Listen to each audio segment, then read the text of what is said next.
Hey, what's up, guys? This is Keegan Pike talking about UFC 150.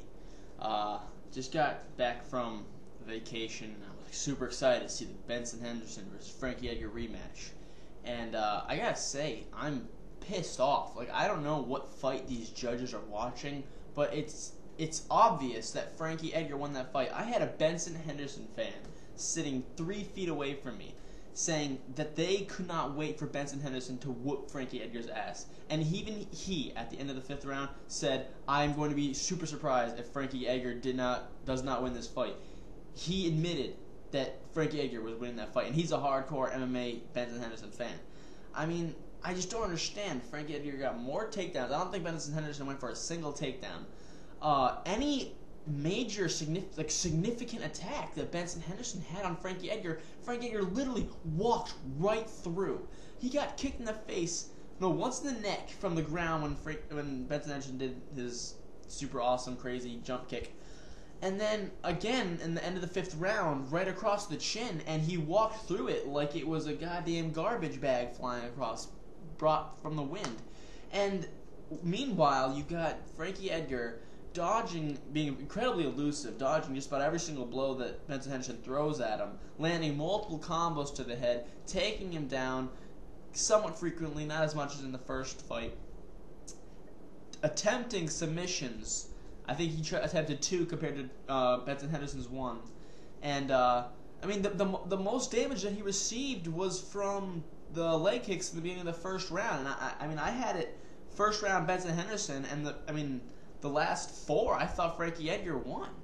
I mean, it just didn't seem like Benson Henderson had any form of reason to say that he won those rounds, that he did better than Frankie Edgar. I guess the only other round that could possibly be up in the air was maybe the 3rd, if I remember correctly.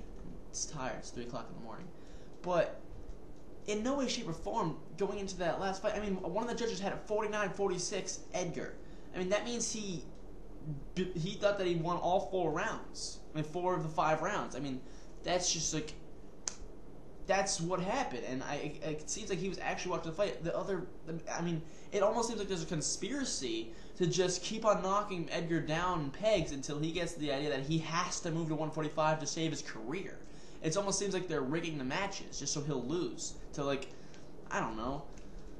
It just seems, I really feel like Edgar got cheated out of this. I mean, I can understand, I thought that he won the first fight, but I can understand how people would say Benson Henderson won that. I can see that.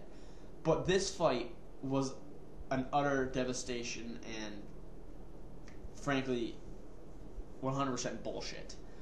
Frankie Edgar won that fight, and he is the lightweight champion. Should he move to 145? I think it's better to, simply because if he wants to stay at 155, he's going to have to go through a bunch of people. That's the most competitive division in the UFC, and you're going to have to go. He's going to probably have to fight people like Anthony Pettis, Donald Cerrone, maybe Melvin Gillard. I mean, since he lost to Melvin Gillard, lost to Donald Cerrone, maybe that could be a matchup. And quite frankly, with Frankie Edgar's size, I mean, I don't know how he'd do against Melvin Gillard. I mean, Melvin Gillard is so powerful, and that's like a gray man fight all over again. I can just imagine a big blow from Gillard to Frankie. I mean, he's gonna be backed up in that division for a while. So if I were him, I'd drop down to 45, where he can beat people up pretty quickly. I mean, I think seeing him versus Jose Aldo would be quite a battle. I mean, the only other person I can think of that really impressed me, and I look forward to seeing more of, is Dennis the Menace Bermudez at 145. I mean, he came at it, I think it was tough 14 this season, and he's been doing well ever since. He defeated Pablo Garza, dominated him for 3 rounds with takedowns, even after he got rocked in the first by an up kick. And now today, again, he got rocked, and he came back and defeated him with a standing guillotine. I mean, he's big, he's powerful, he's got incredible cardio, and he's got punching power like a son of a bitch. So, I mean, I say look out for him. But again, UFC 150, great fights, but absolute bullshit at the end there. Frank Edgar won that fight, and he is the UFC lightweight champion.